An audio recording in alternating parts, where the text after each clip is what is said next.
Man. Well, gentlemen, speaking of the Southeast, we're looking at a young man named Jaden Upshaw, and he was really Yeah. happy about getting the Yeah. Alabama offer on Friday. Yep. He attends Lee County High School. He's got offers from Florida, the Mississippi schools, Ole Miss and Mississippi State. And oh man, we've got to get this link. This feels like a Three Stooges short for a moment. And he tells Alabama, touchdown Alabama, it definitely means a lot just growing up, seeing all the great wide receivers come from there. Just truly a dream. The sophomore feels his ability to make plays in multiple ways as a wide receiver makes him a good fit for the Alabama offense. And he says, just being a guy that can make plays when needed, I'll say with the deep concept, I'll definitely fit perfect in that. And the quick game, yards after catch, and all that. And he's 6'2", 202 pounds. Mm-hmm. And maybe we can get these ads out the way to see some highlights of this young man. I'm gonna tell you something before we get into the highlights about Jaden Upshaw. I remember doing a under the radar recruit series on this young man. I had him on, not had him on, but I was doing the highlight review from his sophomore year or his freshman year, I believe. I compared him, and when you see it, we have a guy right now that we're targeting in Sadarian Morgan in this 25 class. This 26 class. This is another version of the Sadarian Morgan, the Jalen Hill, the Derek Meadows type build and that framework that you want to continue to develop at that position. But his ability to really just attack the ball, I believe, is what is going to have Jamarcus Shepard and this staff full steam ahead because when he comes in as a freshman, he'll have that Latsier Brooks type of transition year to be the fourth or fifth option in this wide receiver room. And then as a sophomore, he's the next big one. You get what I'm saying? So yeah. I love what you see from strong hands, quick out his breaks. You can't press him. He just literally beat safe. He just beat bracket coverage. There we go. There we go. He climbs. He gets in your cushion. You don't know when he's going to stick. He knows how to get you guessing in second and third phase. Look at this. This is a second phase read. Look. Boom. You get what I'm saying? Like, come on, dog. Oh, he knocked him down. About to run a slant, so you about to drive on my slant? No, sir. Clean you up. Quick hit. Yards after catch. Touchdown. Let's go. I mean, the numbers he put up his sophomore season is crazy, too, for a sophomore, man. And if you know where Lee County, you know what region they play in, what classification football they play in Georgia, this is the same. They play against the Carver high schools of Georgia, and Carver's been putting out studs for years now. Yeah. They just had the dude commit to Auburn. Mm-hmm. Maybe we can get him come out of Auburn, come to Bama. But this one right here, Jaden Upshaw is one, guys. I talked about this young man last year. The reason I knew about him is because he played against a 7-on-7 team that I've covered. And he played in this. He was at a tournament with them last year, not with them, but playing against them. And I think Carroll High School was there too. Carroll High, they had a 7-on-7 tournament at Auburn. And man, he just was different, man. Him and Caden Prothrow, they were different, bro. That scene was so far. I heard so much good things out of that scene, out of that 7-on-7 tournament that year, man. Like Auburn hosts is good. They bring some quality teams there, and you get to see a lot of under the radar guys in the state of Alabama, Georgia, that really could use a lot of exposure, and they're starting to garner a lot. They open it up for other schools, scouts to come and be at that 7-on-7. So it's pretty nice scene. I'm actually gonna go do something for a long time too. I've been to one my junior year. I was just about to say, I remember even Russell County going to one. I was like, what? Yeah, that's the one I went to. Well, that was my sophomore year. Okay. Oh, there we go. He's making top notch. There you go. Okay, go back. Can you rewind it? Right there. The switch release concept. This is something that Alabama can look at these type of guys, and when you able to judge your depth perception based off, that fade release or that switch release. Look, the understanding of that at the high school level as a sophomore. Ooh. That's dangerous. That's the type of stuff you saw from Ryan Williams, not just his speed or crazy catches, but stuff like that. Being able to see things on the field at the high school level as a sophomore is different. He's a good block. He's really good at blocking. He's just oh, there we go. Oh, he pushed him. He's just he's smart. He's not going to try to overpower you every time. He's smart. Ooh. Let's see what he's about to do. What's he gonna do? Getting to open his hips up. He's deep. He's thick as the way you see it? Do you see it? As sophomore? There he's again. Oh, he made a touchdown. Richie, you get what I'm saying, though, Richie? Like a sophomore. That's a sophomore, man. Absolutely. It's just crazy to see the guy, like, at his age and being that young, be able to make these kind of plays like that. It's like, holy crap, this dude's nuts. I used to see kids, like, there's a kid that's at my high school right now is trying to get, or my old high school, trying to get recruited, man. I tell you what, it's just crazy to see these young kids. Because we weren't doing stuff like that. I mean, we had kids like that, but it wasn't towards like junior, senior year. People were like, oh, shoot, what we see now, what we were talking about. But sophomore, that is insane. And for this county, too, for those that don't know, they produce, like you guys said, some outstanding talent. They really, really do. They bring in some kids, especially around and I always say this all the time because once I give the name, everybody knows the College Park area where 2 Chainz is from, that like high school area over there, they produce some stud players too. So it's just, oh man, we're in for a treat with this Upshaw kid if he decides to commit to us, brother. Come on home. Come on over. Come on to T-Town. And while we talking about that area, if we can go and get this dude commit and Jaden Kane on this defensive line, because y'all know the D line is about to. In the next 2 years, we about to see a turnover like no other. You've been talking about the Jaden Kane kid for a while. You remember when I was on Travis Smith his sophomore year and nobody wanted to hear it until last year and everybody, dang, we need to go get Travis. Nah, we kind of listen. Jaden Kane is another one. A guy he started off as a no rated, and once he got his 3-star. He's quickly climbing. He's a 4-star now on a lot of your majors. He will be a 5-star coming out of that class. And this is a D-line class that isn't top heavy. They're going to have a lot of quality 4-star, high-rated 3-star guys. He can really sneak into these rankings in that 26 class and just be one of those guys that Alabama can go get him. Alabama could go get him. There we go.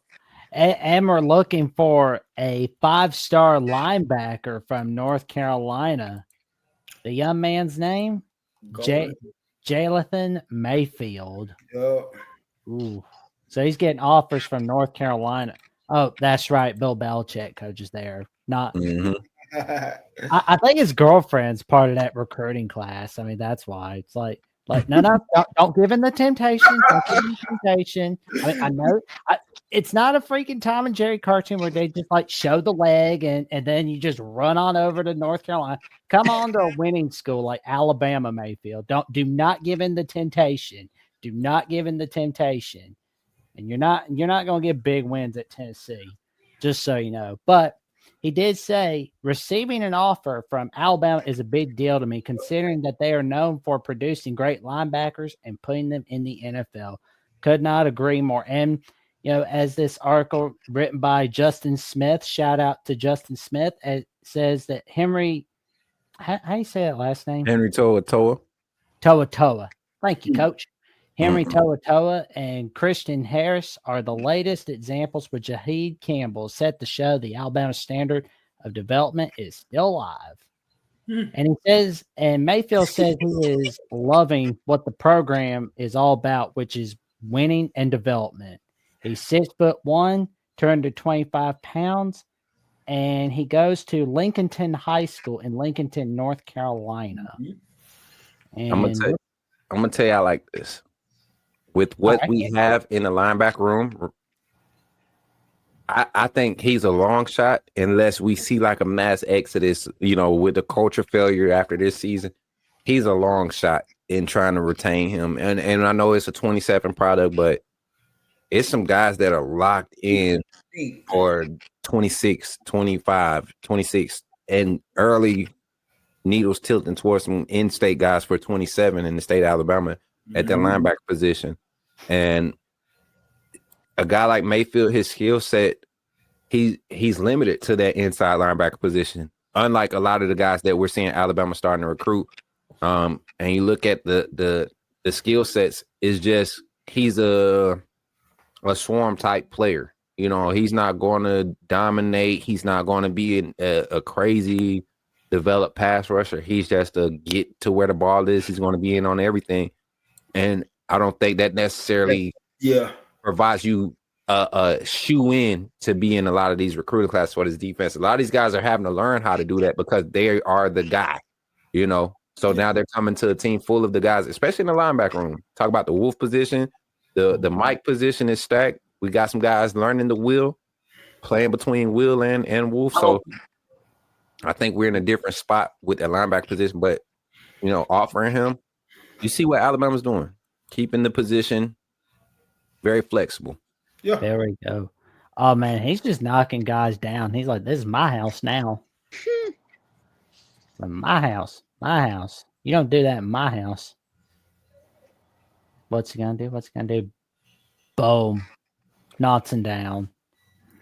All I say for this young man is, even if he doesn't commit to Alabama, just don't give him the temptation in Chapel Hill. I get it. Bill Belichick's girlfriend's cute, but they're not staying there forever.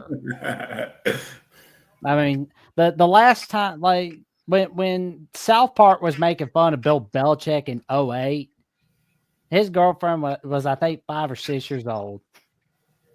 That's funny. That's crazy. You said 5 or 6 years old.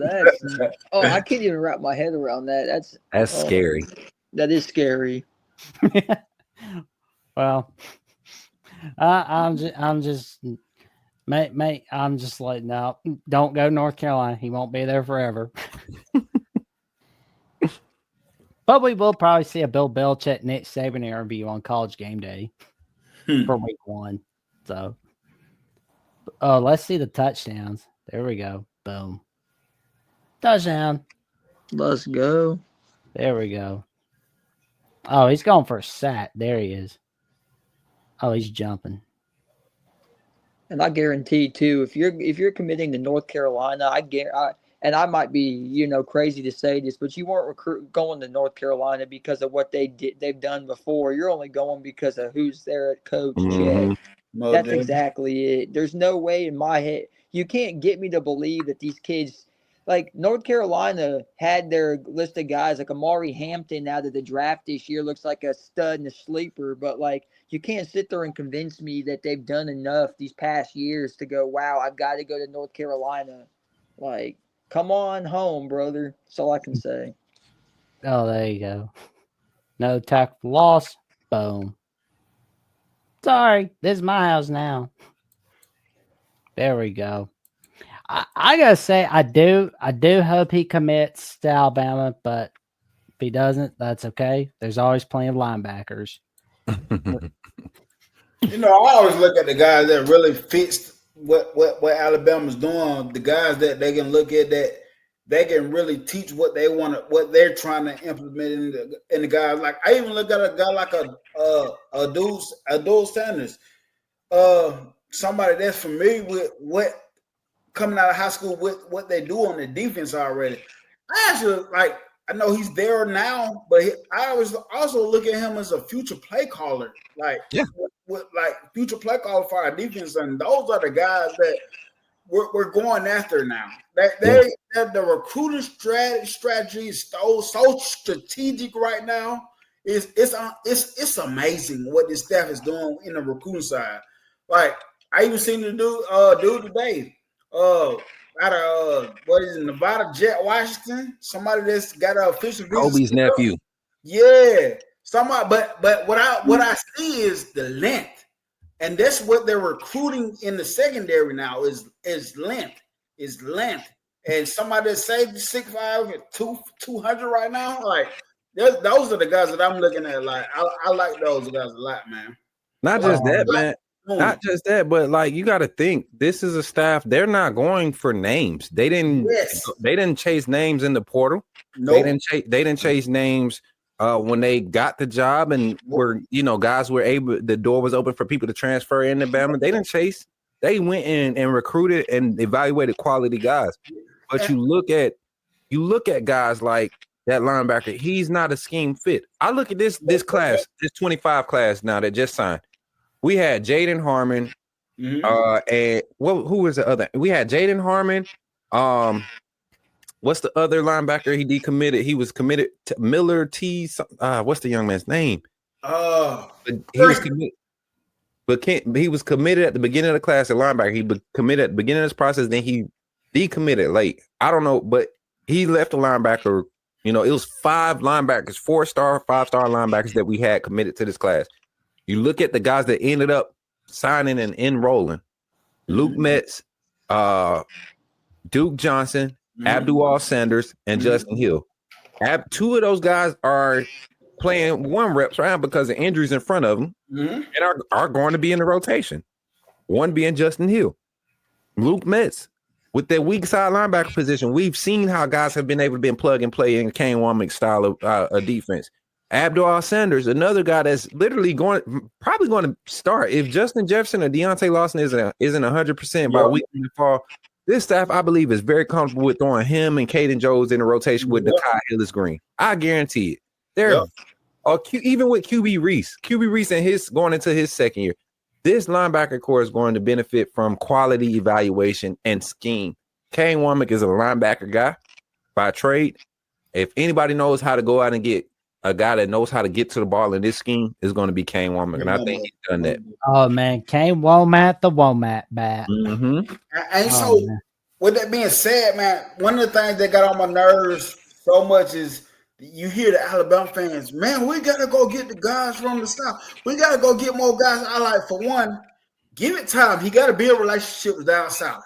I said, but wherever he going to get the guys, he getting the guys that fits his system. If it works for him and his system and his program, I don't care where you go get these dudes. If it's going to work for your system and what you try to teach.